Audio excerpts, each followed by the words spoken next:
Welcome back. I am just so thrilled to have you joining us today for a brand new exploration. Absolutely. We have got a deeply practical, um, incredibly vital topic on the table today. We really do. Because if you've ever looked at the massive demographic tidal wave of aging populations and, thought about stepping into the senior care space, you already know the demand is there. Oh, the market is practically shouting for more beds. Right. More care, more facilities. But the single biggest roadblock that stops most ambitious entrepreneurs dead in their tracks is, well, it's almost always the same thing. The capital. The capital. Just the sheer amount of money it takes to get one of these operations off the ground. It is a phenomenal barrier to entry. I mean, having a heart for care and a solid vision is a great starting point, obviously. Yeah. But without the financial mechanics to actually acquire a property, navigate the regulations, and keep the lights on during those critical first months. Your vision just remained a nice idea on paper. Eh. Okay, let's unpack this.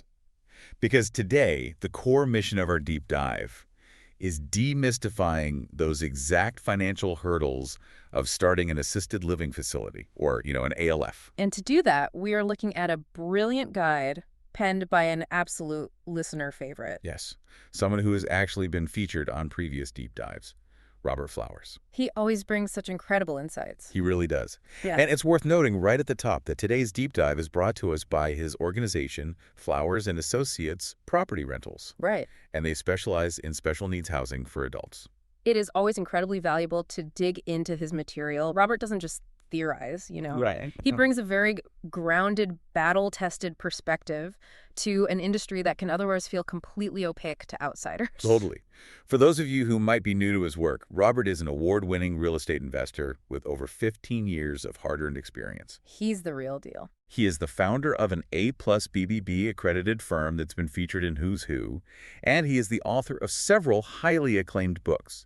We highly recommend you check out The Joy of Helping Others and Creating Passive Income Stream through Special Needs Housing. Both are fantastic resources. And listen, if you're the kind of person who likes to take action while you learn, grab a pen.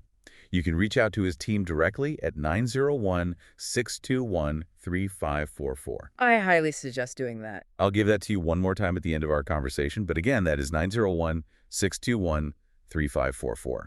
Setting the framework for today. The source material breaks down the very specific, actionable funding options available to operators. So we're getting into the weeds. We are. We're going to map out exactly how these facilities are financed from the ground up, look at the stark realities of commercial lending, and explore the essential strategies for new operators who are trying to navigate this really complex market. And whether you are a seasoned real estate investor looking to diversify your commercial portfolio, or you are just insanely curious about the business of care, this deep dive is going to reveal the hidden mechanics behind the scenes. Stakes are incredibly high here. Right. Because we are talking about building highly regulated environments where people's most vulnerable family members will live. And rely on around-the-clock care. The need is growing exponentially, but as you mentioned, the barrier to entry is complex. Yeah. To understand the financing, we first have to look at the financial reality of what it actually takes to get one of these facilities up and running. It is drastically different from traditional real estate, isn't it? It's a different universe entirely. That is a crucial distinction. Because Robert Flowers makes it very clear right at the start of his guide that launching an assisted living facility is not just buying a commercial property. It's a completely different beast. It is. It is essentially building a boutique hotel and a 247 healthcare clinic at the exact same time, under the same roof. That is the reality check most new investors fail to grasp. The source breaks down some startling numbers regarding the initial price tag. Let's hear the numbers. Well, startup costs can range from $150,000 for a very small retrofitted residential-style care home, Wow. all the way up to tens of millions of dollars for larger, purpose-built, multi-wing commercial facilities. So if someone is looking at that $150,000 baseline just to start the absolute smallest version of a care home, where is all that capital actually going? It vanishes incredibly quickly when you break down the unique expenses. First, you have the property purchase or the commercial lease cost, which is standard. Sure, standard real estate stuff. But then you hit the renovations. You aren't just updating kitchens and bathrooms to attract tenants. You have to meet incredibly strict state-mandated healthcare and safety codes. Like what? We are talking about retrofitting commercial-grade sprinkler systems, widening hallways to accommodate multiple wheelchairs simultaneously, installing heavy-duty backup generators for life-saving medical equipment. Oh, right, because power outages become life-threatening. Exactly. And building fully ADA-compliant bathrooms in every single suite. Right, so the physical architecture of the building has to fundamentally change to support clinical needs. And then beyond the drywall and the plumbing, you have the administrative mountain. Navigating licensing and regulatory compliance is an entire budget line of its own. It's never cheap to deal with the state. It isn't. You are paying for specialized legal counsel, zoning permits, environmental studies, and state health inspections. And then there's the human element. The operational overhead. You need registered nurses, caregivers, and certified administrators. And unlike a normal business that closes 5 o'clock, care is continuous. Right, the clock never stops. Your payroll is immediate, relentless, and mandated by strict state staff-to-patient ratios. You also have to furnish the entire facility with specialized medical equipment, commercial laundry systems, and daily supplies before a single resident even moves in. Which brings us to the most dangerous phase for any new operator. Something Robert Flowers highlights that often catches people completely off guard. Oh, the occupancy stabilization period. Yes. Yeah. The stabilization period. Let's paint a picture of what that actually looks like. This is where the highest percentage of undercapitalized operators fail. Imagine it is day one. The ribbon is cut, the state has signed off on your license, the facility is fully staffed, the commercial kitchen is prepped, the lights and utilities are on, but your facility is empty. Exactly. You might have 1 or 2 early residents. But you still have to pay that massive overhead. You are burning through tens of thousands of dollars a month, operating at a severe loss, while you run aggressive marketing campaigns just to get those first few beds filled. And that stabilization period can easily last 6 to 12 months. A whole year of burning cash. If you only raised enough capital to buy the building and pass the inspection, but you didn't secure a massive runway of working capital to float your payroll during that first year, you will go bankrupt before the building is even half full. So looking at these massive, multifaceted costs, the real estate, the clinical renovations, the heavy licensing, and the stabilization runway, the core strategy that emerges from the source material is this. What's that? Almost no one uses a single loan to pull this off. It is nearly impossible. You have to piece together multiple funding sources like a highly complex puzzle. That's entirely accurate. So what are the pieces of that puzzle? Well, the most obvious starting point for most entrepreneurs is traditional commercial bank financing. Large national or regional banks often have divisions specifically designed for healthcare or senior housing facilities. On paper, this is the dream scenario, right? You walk into a bank, pitch your healthcare business, and get a structured commercial loan. It is the dream because the benefits are substantial. Traditional banks can offer the very large loan amounts required for multi-million-dollar facilities. They offer long, structured repayment terms, sometimes up to 25 years for the real estate portion, and significantly lower interest rates compared to private lending. And it builds credibility. It does. Successfully securing and repaying a major commercial loan builds your long-term business credit, making your second and third facilities much easier to finance down the road.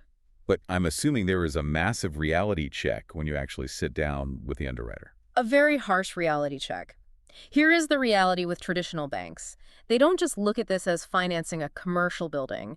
They see you opening a highly regulated medical business. Right. If you don't already have a proven multi-year track record in healthcare administration or managing senior care facilities, they are going to view you as a massive liability. So beginners are locked out. Pretty much. The qualification requirements are incredibly strict. They demand a sterling personal credit history, liquid reserves, and they often require massive down payments, sometimes 20 to 30% of the total project cost in cash. Which, on a $3 million project, means bringing nearly $1 million to the closing table. Exactly. And the underwriting process itself isn't quick, is it? Not at all. We are talking about months of intense scrutiny, third-party appraisals, and feasibility studies. If you are a total beginner to the healthcare space, securing a traditional bank loan on your first attempt is notoriously difficult. Which makes sense from a risk perspective. Yeah. The bank wants to see a track record before they hand over millions of dollars for a specialized medical facility. Naturally. But thankfully, the government recognizes that this sector is structurally vital to the country, which brings us to SBA loans, backed by the Small Business Administration. This is a much more viable route for newer operators. The source highlights two specific programs you need to understand. The 7A and the 504. Yes, the SBA 7A and the SBA 504. Now, a crucial point of clarification here. The SBA does not lend you the money directly. They are not a bank. Right. Instead, they guarantee a large portion of the loan provided by a traditional SBA-approved lender. So they are essentially stepping in as a very wealthy cosigner to drastically reduce the bank's exposure to risk. That is exactly how it functions. And depending on your specific needs, you utilize different programs. The SBA 504 is primarily your brick-and-mortar play. Buying the building. Right. You use it for fixed assets, buying the physical land, acquiring the commercial real estate, or funding massive permanent structural renovations. The SBA 7A, on the other hand, is more like a Swiss Army knife. How so? You can use it to buy an existing business, secure working capital for that dangerous stabilization period we discussed, or purchase specialized medical beds and commercial supplies. That flexibility is incredible. And because the government is backing it, the terms have to be more favorable for the entrepreneur, right? The terms are fantastic. You are looking at significantly lower down payment requirements. How low? Sometimes as low as 10%, which preserves your precious cash reserves. They offer longer repayment terms and highly competitive interest rates, specifically designed to be accessible for small business owners who might not have a massive corporate balance sheet. I love the idea of government backing. But having navigated public sector paperwork myself, I have to assume the bureaucracy involved here is staggering. I have to warn you, the bureaucracy can actually kill a deal if you are trying to close on a property quickly. The documentation required is monumental. Every tax return, every receipt. Every single aspect of your personal and business financial life will be scrutinized. You have to provide detailed business plans, financial projections, and environmental clearances. The approval process can drag on for several months. And there is a catch regarding personal liability, isn't there? Yes, there is. You will almost certainly be required to sign a mandatory personal guarantee. This means that if the facility fails and the business goes under, the lender can and will come after your personal assets. Your home. Your home, your savings, everything, to recoup the loss. It is not a risk-free endeavor. So, despite the heavy paperwork and the personal exposure, Robert Flowers points out that the SBA remains one of the absolute best tools for new ALF entrepreneurs. It absolutely is. But let's look at a different scenario. What if you don't have 6 months to wait for a government bureaucracy to approve your loan? What if you found the absolute perfect property in a prime neighborhood and you need to move in 30 days before a competitor snatches it up? Then you are stepping out of the traditional banking world and into the alternative fast cash routes. Here's where it gets really interesting. Because if the bank says no and the SBA takes too long, what is left? Are operators actually giving up equity in their business just to get the doors open? Absolutely. This brings us to private investors and partnerships. Many operators who have the operational know-how but lack the heavy liquid capital will partner with private equity. Pitching the vision. Right. They pitch their business plan to high net worth individuals or private investment groups who provide the startup capital in exchange for a significant share of the profits or direct equity ownership in the facility itself. If you are an experienced operator with an empty bank account, this sounds like a massive lifeline. The advantages are speed and flexibility. A private investor isn't bound by a bureaucratic underwriting committee. They can write a check tomorrow if they believe in the deal. That is huge. And the structures are highly negotiable. You can creatively dictate how the preferred returns are paid out and how the equity is split. Furthermore, private investors care far less about your personal credit score and much more about the projected cash flow of the facility. Plus the networking. Exactly.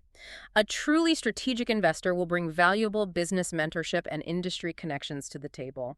But the reality of giving up equity is that you are no longer the absolute ruler of your own kingdom. That is the trade-off. You are sharing ownership and sacrificing a portion of your profits, often for the entire lifespan of the business. You are opening the door to potential management disagreements. Yeah, if things go wrong. If the facility hits a rough patch, your investors might demand operational changes. You have to spend significant money on tight, complex legal operating agreements to protect both sides. Ultimately, you are losing full control. The source accurately notes this road is ideal for operators with experience but no cash, provided they are willing to take on a partner. Okay, let's pivot to a different alternative. What if you refuse to take on a partner? You want 100% of the equity, but you still need millions of dollars in a matter of weeks to acquire distressed property and renovate it. If you need extreme speed and refuse to give up equity, you are looking at hard money and private lending. Hard money always sounds a bit intimidating. Who is actually issuing these loans, and how does the underwriting work? Hard money lenders are typically private funds or wealthy individuals, not regulated banking institutions. And their underwriting is completely different. They use what we call flexible underwriting criteria. Meaning they don't care about your W-2s. They care very little about your personal tax returns or your credit score. They focus almost entirely on the physical real estate itself, specifically the loan-to-value ratio. If the property is a great deal, they will fund it. So it's the ultimate bridge loan. You use it to acquire the property quickly, do the heavy healthcare renovations, and get the facility operational. But the cost for that speed and lack of scrutiny has to be astronomical. It is punishingly expensive. You are dealing with double-digit interest rates, hefty origination fees charged up front, and very short repayment terms. Like a few years. Often just 12 to 24 months. I want to be extremely clear here. Echoing the source material hard money is purely a temporary solution. It is a highly aggressive bridge. So what's the exit strategy? The strategy is to use the expensive hard money to buy and renovate the property, open the doors, stabilize the occupancy, and then immediately refinance into a permanent lower rate bank or SBA loan before the hard money term expires. And if you don't? If you fail to refinance in time, the hard money lender will foreclose and take the facility. The tension there is real. You are essentially racing the clock to get the business stabilized. Now, before we move on to how successful operators weave all these strategies together, I want to elevate a question we see a lot. Let's talk about the public sector. With the massive, desperate demand for senior care, are state or federal governments offering grants or free money to help operators get off the ground, or is that mostly a myth? It is a vital question.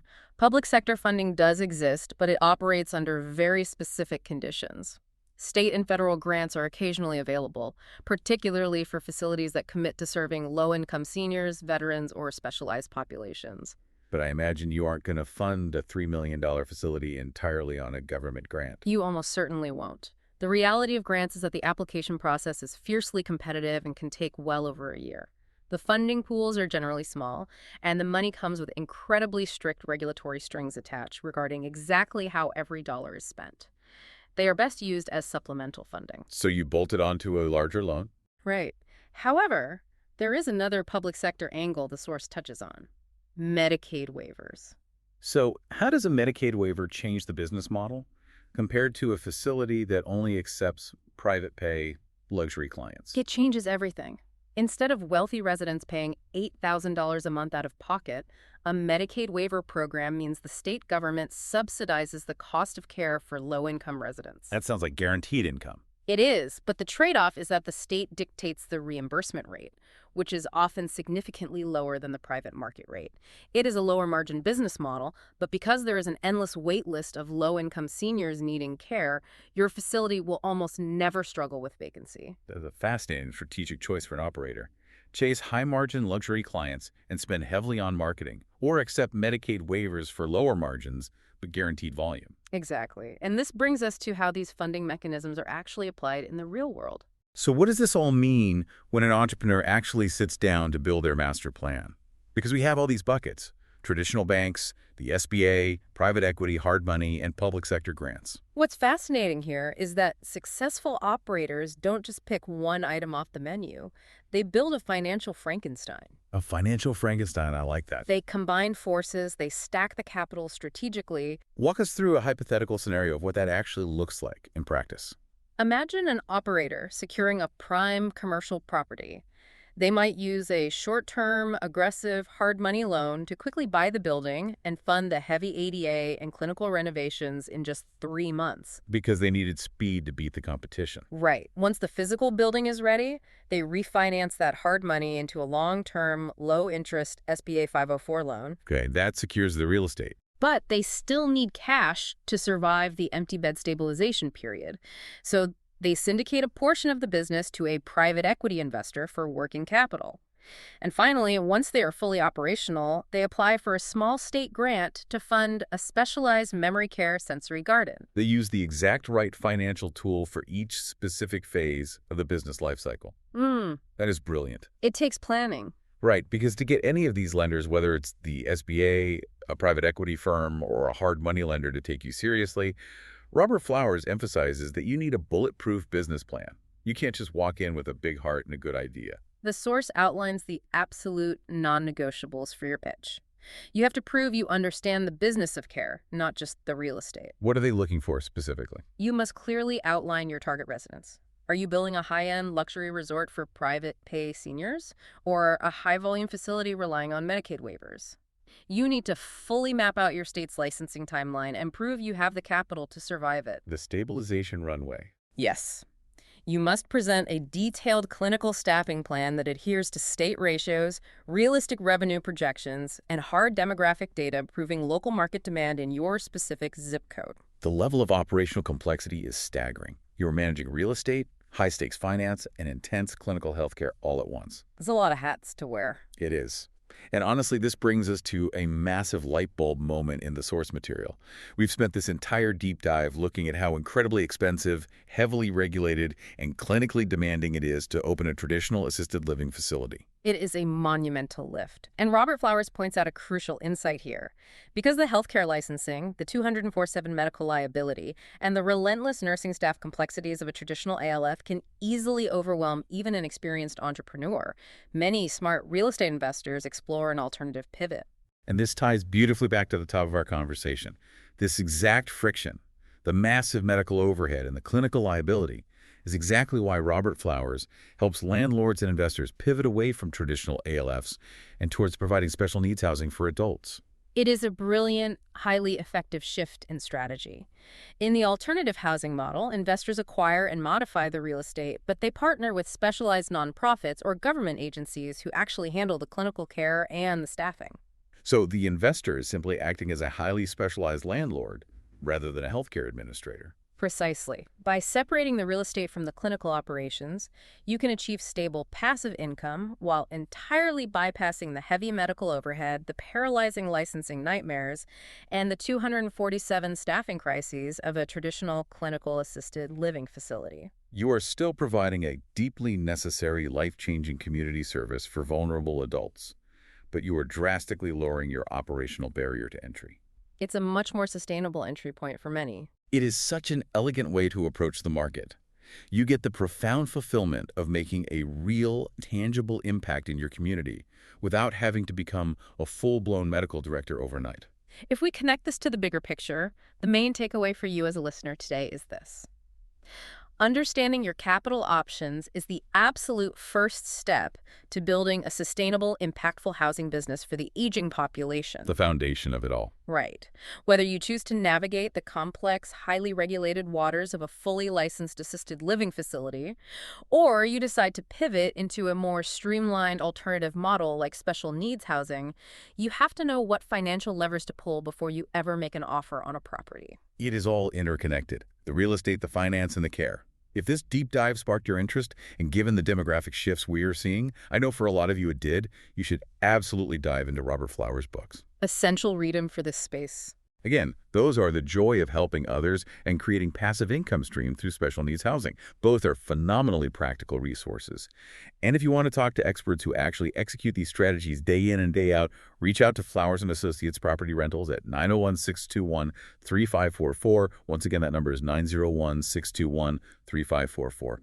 They specialize in navigating this exact market pivot we just broke down. The demand for these types of specialized housing solutions is only going to accelerate, which leaves us with a final lingering question to ponder on your own as we wrap up. Let's hear it.